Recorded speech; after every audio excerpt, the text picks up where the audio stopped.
As I began to love myself, I found that anguish and emotional suffering are only warning signs that I was living against my own truth.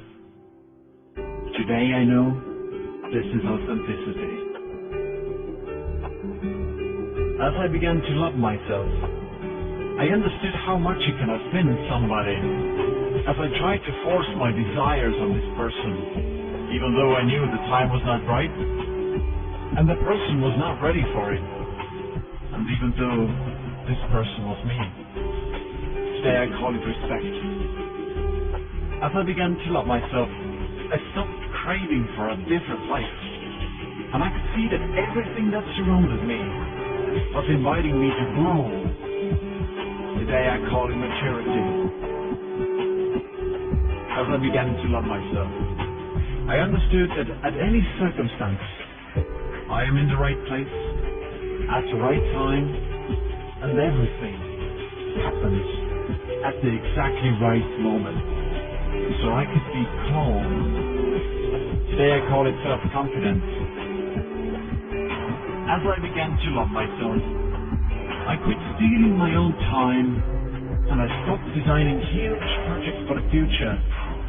Today I only do what brings me joy and happiness, things I'd love to do, and that make my heart cheer. And I do them in my own way, and in my own rhythm. Today I call it simplicity. As I began to love myself, I freed myself of anything that is no good for my health. Food, people, things, situations, and everything that drew me down and away from myself. At first I called this attitude a healthy egoism.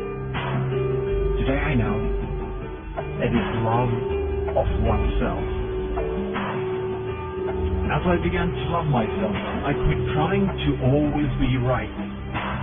And ever since I was wrong lots of the time, today I discovered that is modesty. As I began to love myself, I refused to go on living in the past and worry about the future. Now I only live for the moment, where everything is happening. Today I live each day, day by day, and I call it fulfillment.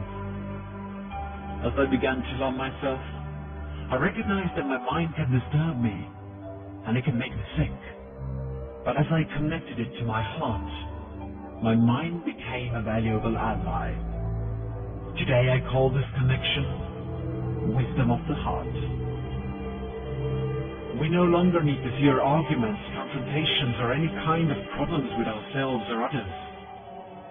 Even stars collide, and out of their crashing, new worlds are born.